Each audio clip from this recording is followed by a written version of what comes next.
You're tuned in to Nabantu Connect, connecting you to insights from Africa's leading minds. Hello and welcome to another episode of Nabantu Connect. Today, I'm honored to host Kennedy Chinganya, Executive Vice President and CEO of Interfile. I've had the pleasure of getting to know Kennedy over the last few years, admiring him as both a leader and one of the most decent human beings I've encountered. He has built an illustrious career across finance, telecommunications, and technology. But in this conversation, we'll get to know Kennedy as a human being and as a leader, as we explore his story and experiences that have shaped his journey.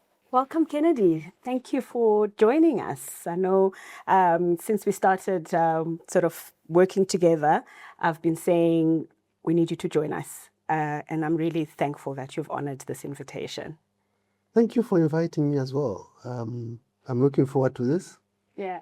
To the conversation that we are going to have. I think we've spoken a number of times on different issues. I'm looking forward to see how this one goes. Yeah, absolutely. And I mean, when we had lunch in Hyde Park the other time, and we were having a conversation about your story, I thought, okay, some people need to hear this. This is worth sharing with the world. Yeah. So maybe let's start from the beginning.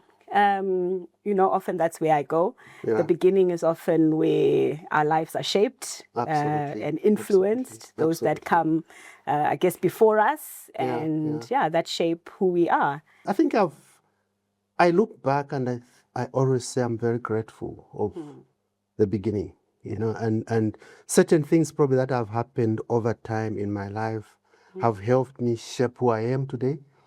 At times, probably they looked as setbacks, but they are actually not. So if I go back from the time I finished high school. No, take us back way before that. Where were you born? So I was born in a very small village in Choma, which is in Zambia, southern province, part of it. And I pretty much did most of my teenage life there, literally up until I was 19. I went to primary school in that same village. I went to high school in that same village. I went to a Christian high school, which was an Anglican high school. Okay. And I was modeled from that high school. I mean, I moved from my village, which was probably a kilometer away, and stayed in the boarding. Okay. For various reasons. So I stayed in the boarding school for 5 years. And only at 19, 20 years did I leave that environment to go into the city and see what was happening. And the reason for my departure also was to try and start a life. Because what had happened when I finished grade 12, which is now matric, I was one of the 5 people that qualified to go to university. Out of the entire school? Out of the entire school of 3 streams. So there were 3 grade 12 or matric classes, and only 5 were accepted to go to university. And when those letters came, they used to come in, there was no newspaper to read and find your exam number. There wasn't such things, right? So a letter comes to the school, and the school will bring the letter. Sure. So when this brown envelope was brought and it says, you've been accepted to go to the University of Zambia to go and study Bachelor of Arts with a major in education. I had intentionally chosen that. Okay, because I was going to say... I intentionally chose to become a teacher. Why? Because literally that's all I knew about life. I remember in grade 11, grade 12, I was kind of a teacher as well for literature. So I became the guru for literature. I mean, reading books like Houseboy, written by Ferdinand Oyono way back, probably in the 1950s. You read books like River Between, by Ngugi Wangego. You read books by Chinua Achebe, Things Fall Apart. And not only did I read those books, but it was the underlining message in those books. So my teacher, may her soul rest in peace, she stopped teaching and says, next lesson, Kennedy is going to take it. And I would sit in front of the pupils and actually tell them about the story in the book.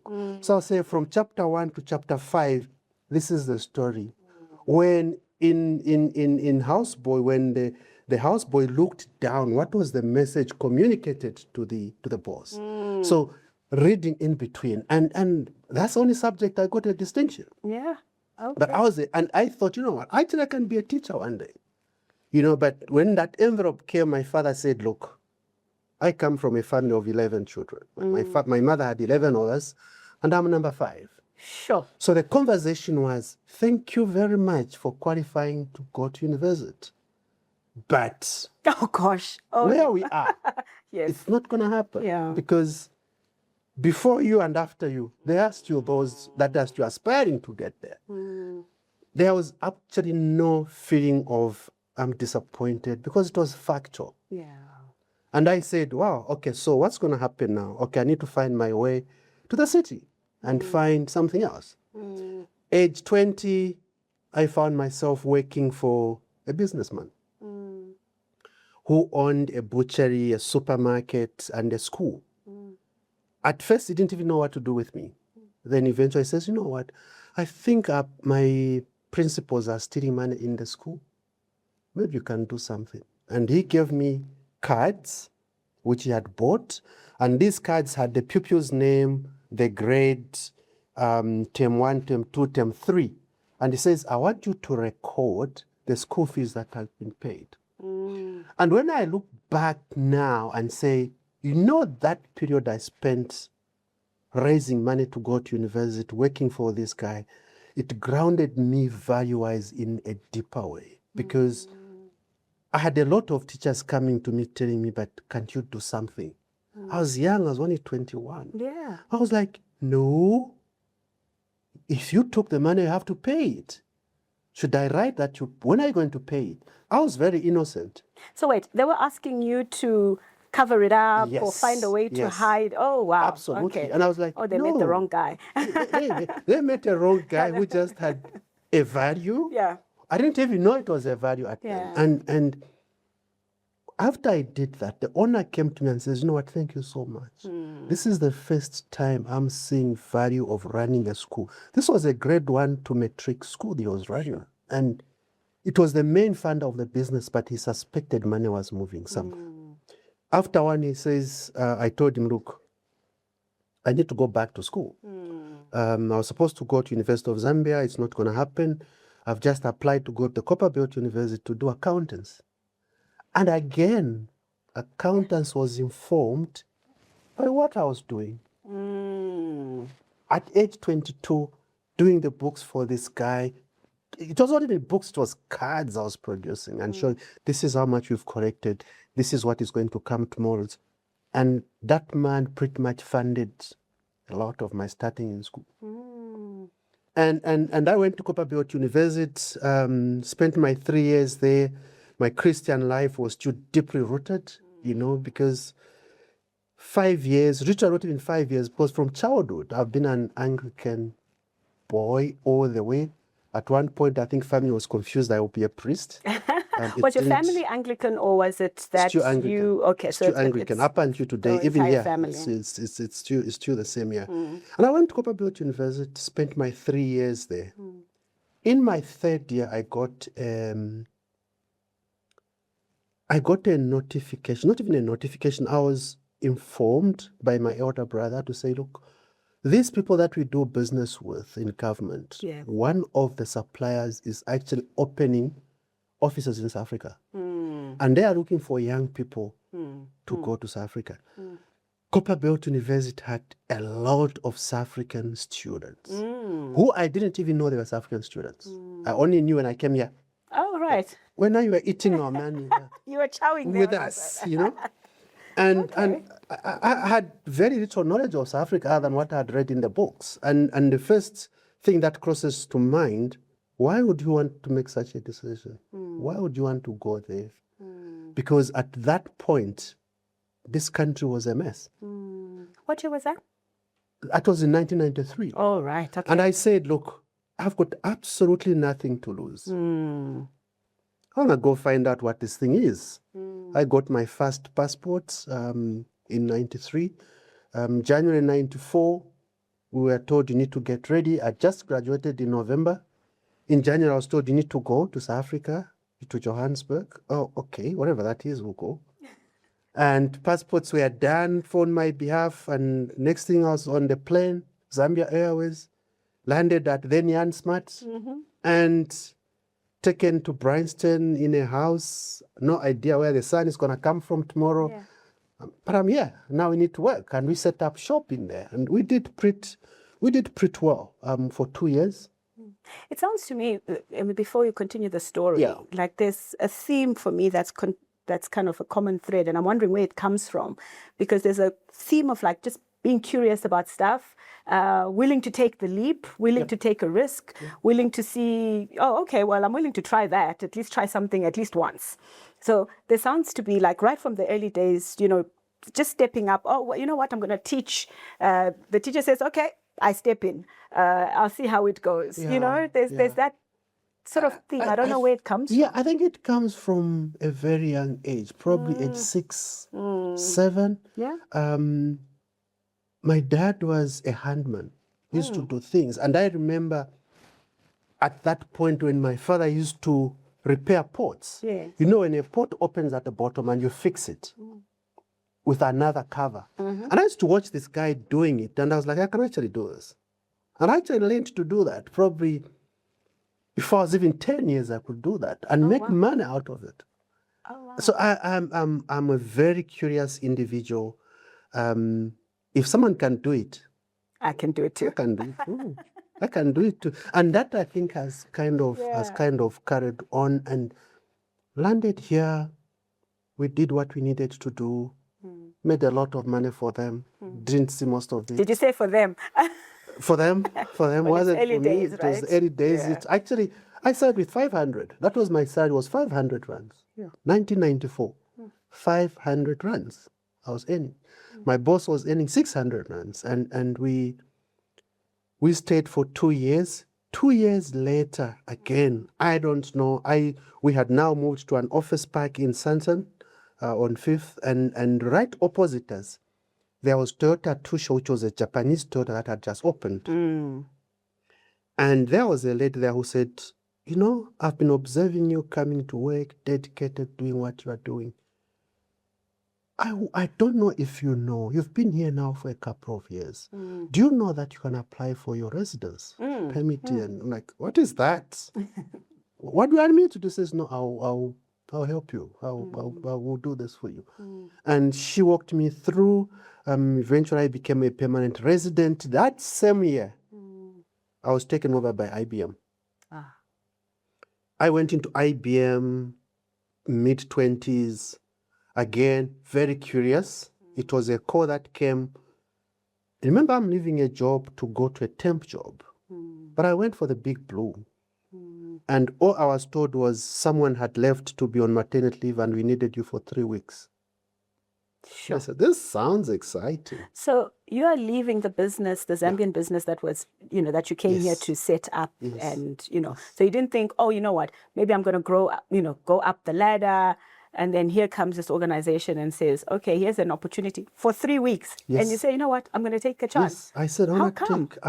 And the reason I made that decision is I saw absolutely no growth in the other company. It was me and myself. And I was the coordinator, I was the boss of everything. I said, this thing is not going to take me anywhere. You know, so I'm like, no, let me try this other thing, you know. Because I used to have those quiet moments where I'm not doing anything. I went there. It was 3 weeks. It became 1 month. It became 6 months. And someone else came from Dubai to take over as the CFO. And he spoke to my boss then and says, this young man, why don't you take him permanent? And they hired me. Literally, my job was write the checks, attach the supporting invoices and documentation and POs. Do they even know what a check is? Probably not. And I go to the first signatory, she signs it, to the next signatory, they sign. I put in the envelopes, I dump them in reception, they pick them, they go there. Or I call, we get paid. That's how I entered the finance world. But what is it? Sounds to me like finance and tech together, right? So I started in IBM in finance. It's a technical company. But what is interesting is the person that hired me then in 1996, in 2023, became my peer. but not only a peer, I think he took a lot of direction from me. So quite interesting, Jan. And I stayed in IBM for 15 years. That IBM for me was my university too. That was grounding of who I am, from understanding what I used to do, translating them now to say, oh, those things actually helped me build on my leadership. It helped me build on my values. It helped me make who I am today, because they took me on a journey of leadership, starting from what they called Basic Blue. So entry for leadership in IBM. And I worked my way all the way. Tough environments, tough roles I did, but I worked on my way. Literally from 2010, I realized I can do anything. I started taking on bigger roles in IBM.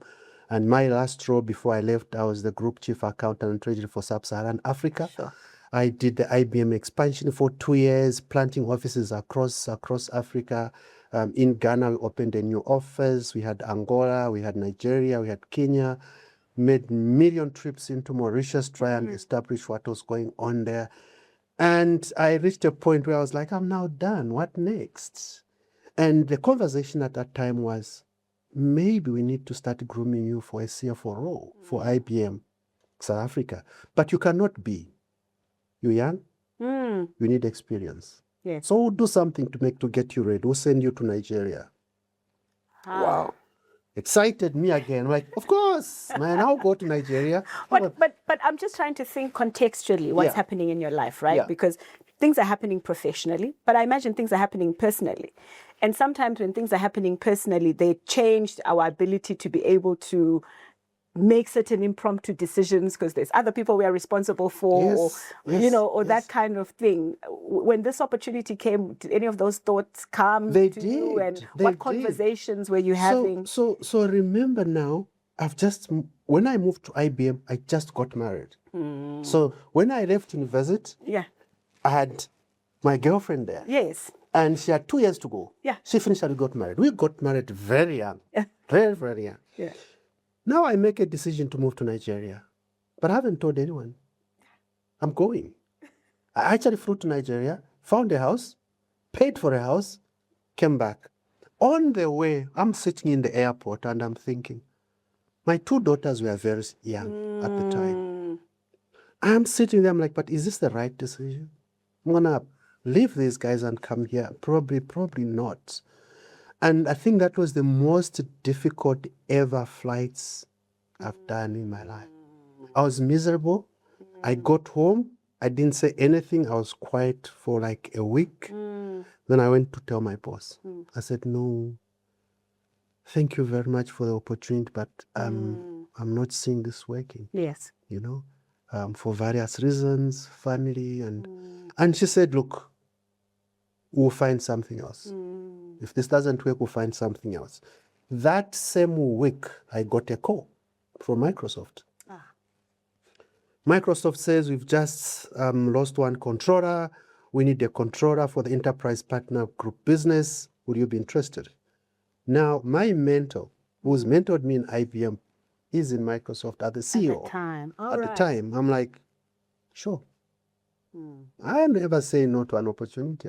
I'm going to come through. And I moved through into Microsoft, spent my 5 years, pretty much 90% of my 5 years I was acting CFO for Microsoft South Africa, because I had 5 CFOs in and out, coming in and out, and I had to hold the fort. That taught me resilience. I cannot forget spending nights in that office. Literally, you go in the morning, you come out at 7 in the morning, following day, you go home, you come back, it's budget time, it's media reviews. There's no point I felt frustrated or felt I'm being overworked. No, I did it with everything that I had because I had pride to see what was going to come out of what we were doing. My 5 years there came to an end. Again, life happened. More calls came. But this one I was told. So I was warned in July 2014 of the future plan to say, look, here's the plan. At some point, you might need to exit for something that you would want to do for you somewhere else. Yes. And that conversation happened. And for sure, the following year, when time came for me to leave Microsoft, I had to leave to go and start something brand new in MTN. I moved to MTN as the enterprise group finance head, which was a role that was created. Okay. And the intent at that time was MTN was looking at how they separate enterprise business from consumer business. So your CBU, which is your consumer business unit, and your EB, which was your enterprise business unit. I grabbed the opportunity and we did our run, in the MTN opcos, spent time in Cameroon, in Swaziland, just with MTNers and say, guys, how do you separate your business? And 9 months into the role, again, I'm given a challenge. Thank you very much for what you have done, but we've got a problem in Kenya. Can you go fix it? We've just gotten rid of the CEO in Kenya. We want you to go there. And everyone else we've approached, they have said no. And I'm getting this call when I'm traveling in Africa. I'm like, I'm not around. I'm only coming back on Friday. Let's talk on Monday. Monday I land, I'm told, are you ready to go tomorrow? I said, no, I'm not. Well, I'm not ready to go tomorrow. Once the agent says, no, it's very urgent, you need to go. We just want you to go and stabilize the business unit there, and then we decide how we proceed. I said, sure, okay, I'll leave then. I left work that day. I went home. I said, look, I need to go to Kenya tomorrow. I need to get ready because there's something urgent that I've been sent to go there and do. I landed there on my birthday, and the office didn't know I was coming. Only the PA knew that I was coming. And I was there, did my 2 weeks, did my assessment, and I came back. I said, MTN Group Board, Group Exco, you've got 2 options. Either you help me settle, you fund the operation and we need to do what we need to do, or we shut down. It's your choice. They don't need to go build a business case, why we should remain there and what we needed to do. And I went and built a business case. So Kennedy, I'm just picking up a theme, right? I said there's a theme around curiosity that I was picking up, but don't you get scared? I'm hearing there's quite a lot of courage. I mean, to go onto the continent, come to a new country, go to another new country. Here's another challenge. MTN is like, okay, Kenya. I mean, had you ever been to Kenya before? No. Yeah. No. I had passed through when I was with IBM. Yes. But to think of going there to live, I'd never thought of it. And I think probably that was the most scary period of my career. Sure. Because you land there, people don't know what you are there for.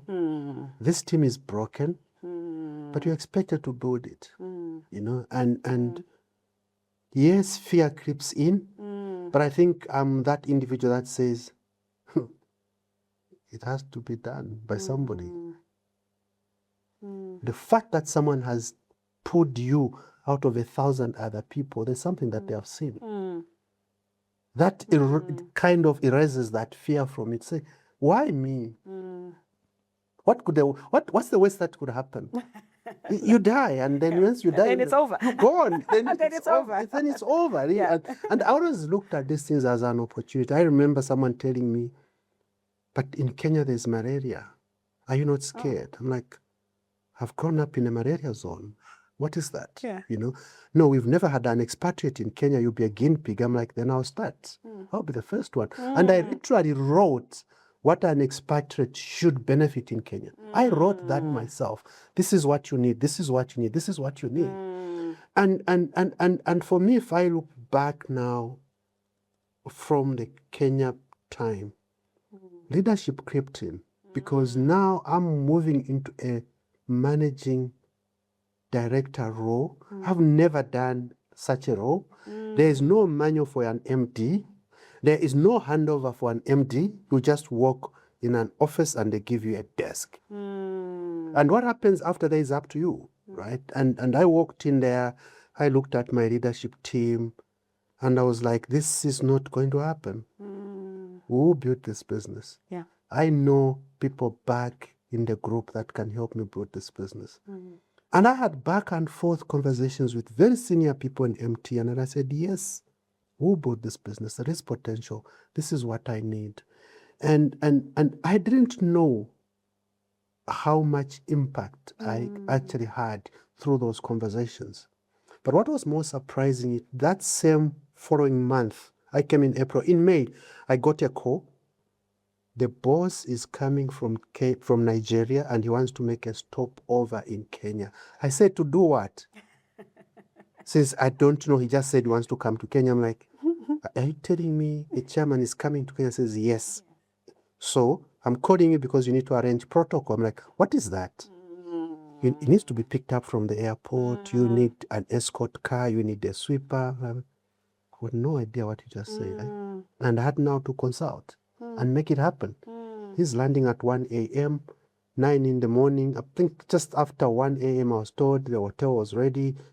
And in the morning I get a call that he's on the way to the office. I said, okay, so what should I do? She says, we don't know, but he's on the way to your office. He comes, I meet him downstairs, we go upstairs and says, can I have tea? And we sit the way we are seated now. I'm waiting for the message, why are you here? And it doesn't come out. Then he says, no, thank you very much, I need to go now.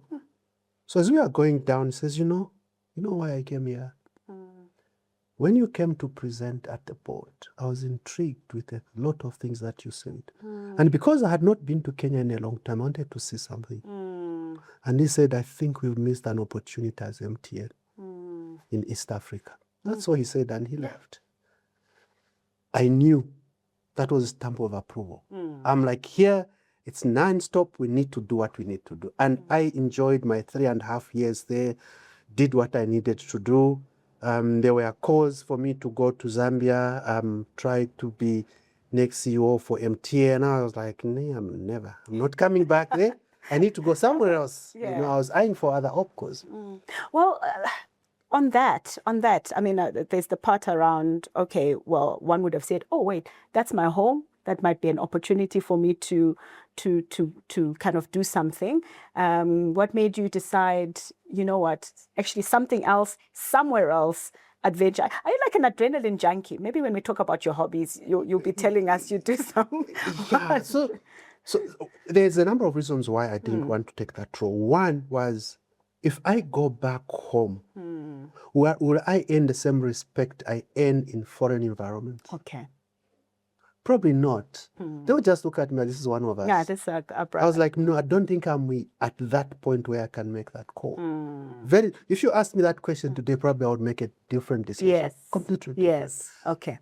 I don't regret making that decision of not going there, because shortly after that, again, I was called to say, we know your assignment is coming to an end. What's your plan? I said, I would no plan. I'll go back into the pool and be assigned somewhere else. Who knows? I might find myself in South Sudan. I don't know, but I'm coming back home. He says, okay, when you come to visit or when you come for meetings, please come see us. This is a different company. Now, Outron is starting to talk to me again. I'm like, okay. I came back, I went to see them and said, look, we are building Africa. Yes. Do you mind joining us to build the Africa team? We've got 6 countries. We think we can do well. There's a finance director role, and there's also a strategy director role. I was like, I'll take the finance for now. I'll take the finance one. And we did what we needed to do. I was there for 1.5 years. And for my sins again, I was called. Within the group, they said, look, thank you very much for doing this for Africa, but we need you in another business unit. We've got things that needs to be fixed. We want you to join Outron Nexus. Initially as the director for finance, but the ultimate goal is to become the managing director. I was like, but that company is broken. Says, that's the reason why. Again, why me to go and fix what is broken? Jumped on the opportunity, took on the finance role. Couple of months later, moved into the managing director role. We had a good time. We had a good time. We had a tough time, and that's the time I actually met you. We met. It was tough. Decision making, leading with empathy, real issues. Why people behave the way they do, and as a leader, how do you react in certain cases? Do you just get a story? Do you get to understand the story? And for me, leading that organization, leading the people in that company, going through what I went through in that company, it built a stronger me of who I am today. And when I made a decision to leave Outron, my plan was to go and consult. But things happened again. As I was leaving, someone calls and say, I heard that you'll be leaving. I said, yeah, I'm leaving actually tomorrow. He says, can we talk? We want you back at Microsoft. I said, as what? He says, no, come, let's talk. I went back and they dangled the carrot and said, we need a COO for Microsoft South Africa, for Microsoft Africa. I'm like, this is what I wanted way back in 2015. Yes. Now it's coming in 2023. Bring it on. Let's do this thing, you know. And, yes. And I grabbed the role, but so much happened in that 1 year.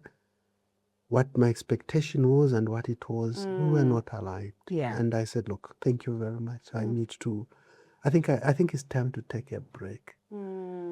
Break happened, but it was forced because I'm enjoying playing my golf and this thing called Interfile calls and say there's a role of an EVP. I had no idea what that was. And I told the lady who called me to hang up because I was on the golf course.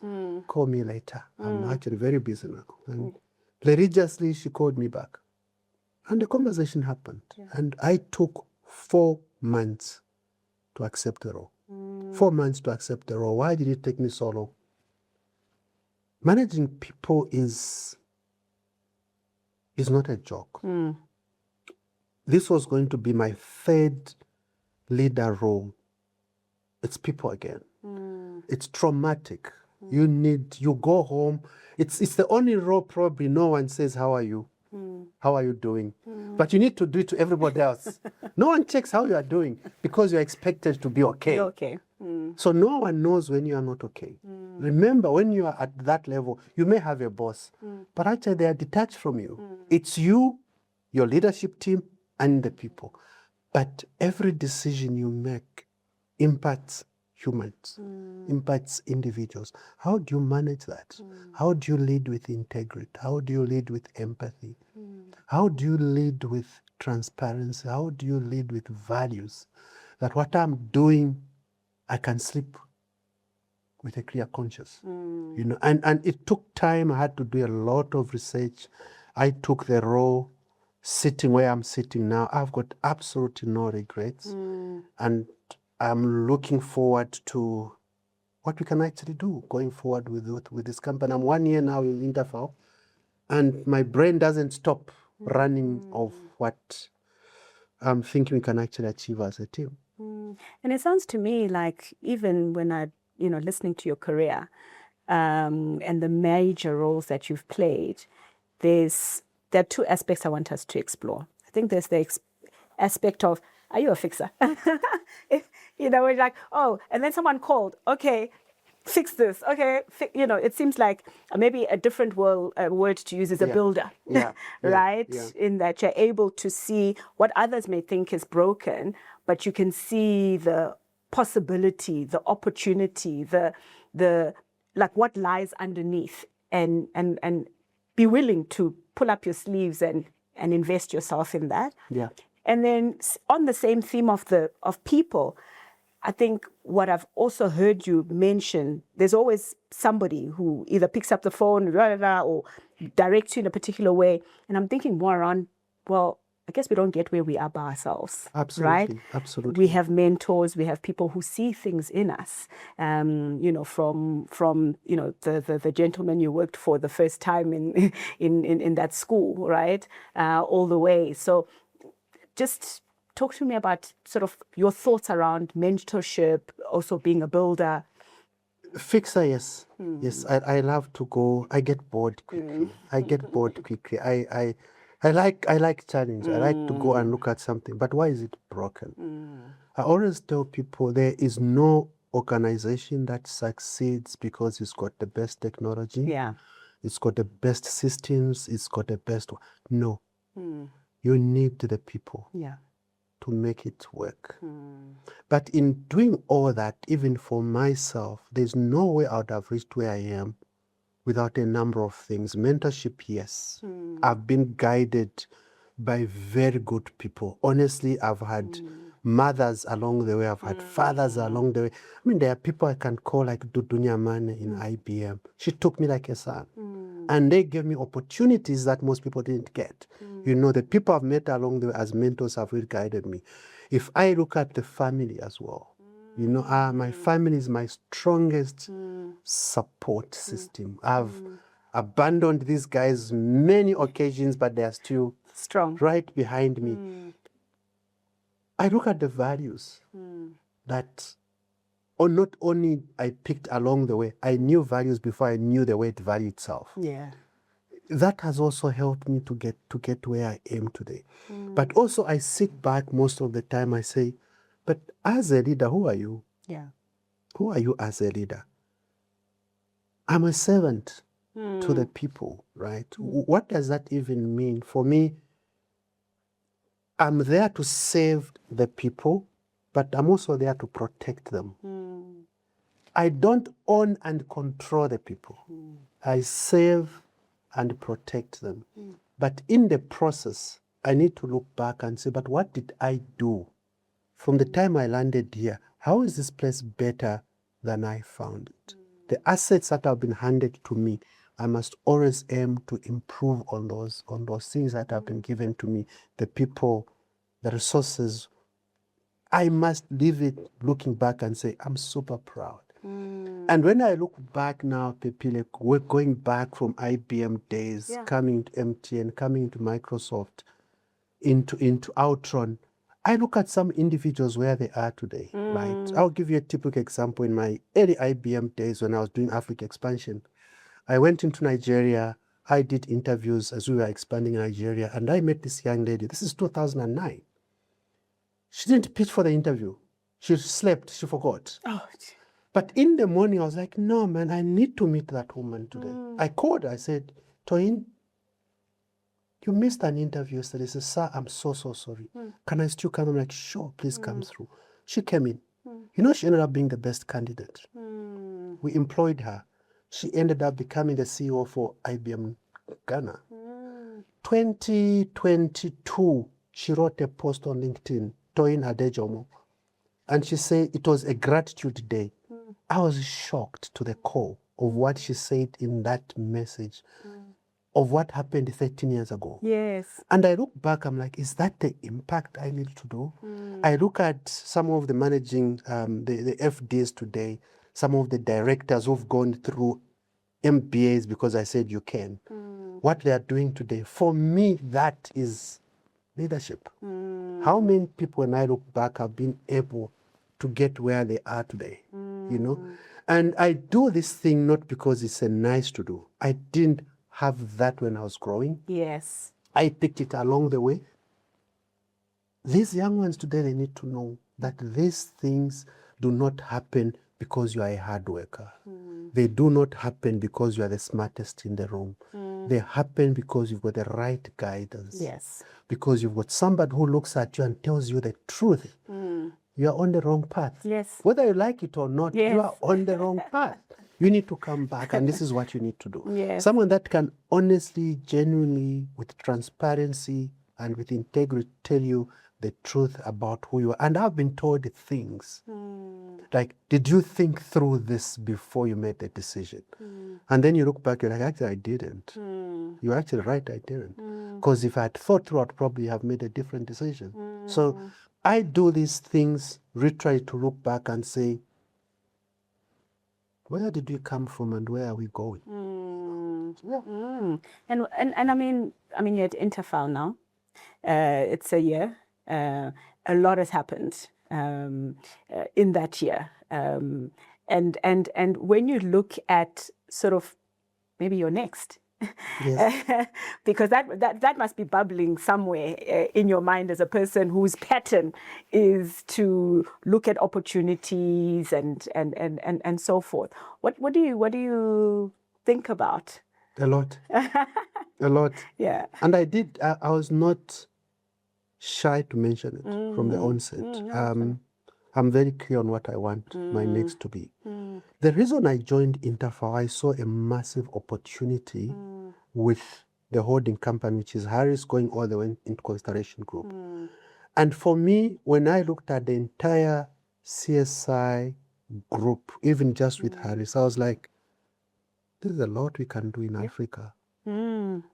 Why don't I build this Interfile for a couple of years? Why do I need the group leader to be coming out of Europe or Canada? Am I the next? Yeah. And my eyes are on that board at the moment to say, you know what, I built this thing, and then I'll say, actually, I want to be this. My boss is she knows. Yes. She's absolutely fully aware of what my next should look like. I keep on telling the team, I'm not here forever. Yeah. Yeah. We'll build what we need to build, but someone needs to come and sit where Kennedy sits. Yeah. And I need to move. Yeah. And I think that's why I'm asking you the question, because I know a lot of people, kind of sit there and they think these things just happen, but what I've known about you is that you've been intentional about crafting sort of, it might not be specific exactly, but you've been quite intentional about crafting your journey. And I think there's something in there around how, and I'm not going to be offensive to the young people, but just that thing around saying, like, what do you want out of your life? And how do you have the courage to say, actually, that's what I want, and speak it out and say it out loud, right? Yes. But this is what we don't do well as leaders. We don't create that psychological safety net with people to be able to have those conversations. You need to put it out of people. I always say, I will not know what you are thinking. I'm not a sangoma. Speak. Yeah. Tell me what you want to do, where you want to go. I've got a young man now in Interfile who's become very intentional. He said, help me realize who I am. And I gave him a book. I said, here are my books. I took a photo. He says, you have the exact book I want to read, The Why. And I got that book from my house. I gave it to him. Now he's having these regular conversations with me. He says, I'm reading that book. I'm even more troubled. We need to have a conversation. I said, sure, come, let's have that conversation. And when you sit and listen to the young man, you can see there's a lot of guidance that has been missed. And he's trying to find himself. And every time I ask a question, he says, wow, I never thought about that. I'm not guiding you. I'm probing you to think of what you haven't thought of. I'm not going to handhold you. I'm going to give you a hand up, not a hand out, or where you need to go to, And I do the same for my kids. Yes. We have tough conversations, My other daughter now is making a decision whether to come back home from the UK or to stay. And I said, but what do you want? Make a decision. What do you want? You want to come back? You want to stay? Why? And she's saying, I think I'm staying. I'm getting into a new place. I want to do, is that your decision? All we can do is to support you. Yes. And we can tell you what not, but we're not going to make a decision for you. You make a call for yourself, And I've made decisions about me with the guidance that I've received, and it's been rare that people have influenced where I should go. Yeah. I had to make a decision, not to please anybody, but it's been about me. Well, let's shift away from business. I think we've gotten a sense of kind of your career progression, but as we start to wind down, there's a lot going on around people's well-being, wellness, and, stress, strain. What do you do for fun? What do I do for fun? Or what is fun? I wouldn't even call it for fun. I'm a deep thinker. I'm a deep, deep thinker. And I think I used to do it, but after COVID, I think it became more of a survival kit. Okay. Running. Uh-huh. I love my running. Yes. Your knees are okay? They are very okay. And I do not run with anybody, not even my wife, and she knows it. We can wake up at the same time, Yes. but we'll go different directions. Yes. I use that time to meditate. Ah. Literally, it's me and the wind and the road. I will always leave my phone in the garage on top of the car. Because when I come back, that phone suffers with notes. Yes. I write so many things on that phone. Yes. You know, ideas just flow as I run. And beginning of this year, I told myself, I want to do a 21.5 marathon. And my daughter runs, my wife runs, and says, who supports you? Yes. You do it. And I said, I think it's 3 hours. I think I want to do it in 2 hours, 30 minutes, 45 minutes. But I want to do it just for me. I don't know how I did it. Oh, wow. But I did it in 2 hours, 10 minutes. No ways. And yeah, it was a shock to the system as well. But I find running gives me, it brings me back. Yes. You know, that's one. I love being on the golf course. I hate being on the cart. Because I want to walk. Walk through. Yeah. I want to walk. Yeah. You find people that want to talk the whole day on the golf course. I don't want to talk too much. If we are talking business, we'll spend pockets where we can talk business, but I want time to think.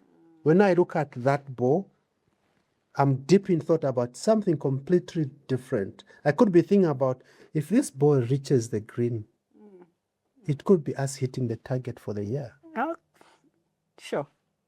And my mind just goes wild. and that's how I spend time. Lastly, what's on your playlist? What are you listening to? What do you listen to? I mean, I come across a lot of colleagues that get surprised, like, you're listening to piano. Oh, you're listening to, what are you listening to? What's on your playlist? At the moment, I've got no playlist. I've got a lot of business things that I listen to in the morning. Like podcasts? Like yes, that kind of thing? Every morning I listen to people talk about how some of the businesses have survived, how some of the businesses have died, what is the impact of new acquisitions and how do you take... So I'm in the mood of, I've just taken a new business. I'm now listening a lot of that. How do I build on this?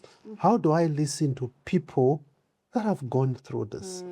And I've been in that mood of late, yeah. And I'm picking a lot. Yesterday, I was listening to someone who sold his business, and he was giving tips of the do's and don'ts to people. And interestingly, the previous shareholder actually commented around it. I was like, wow, okay, this is quite interesting, So yeah. Okay. So no fun, no, everything seems just so intentional.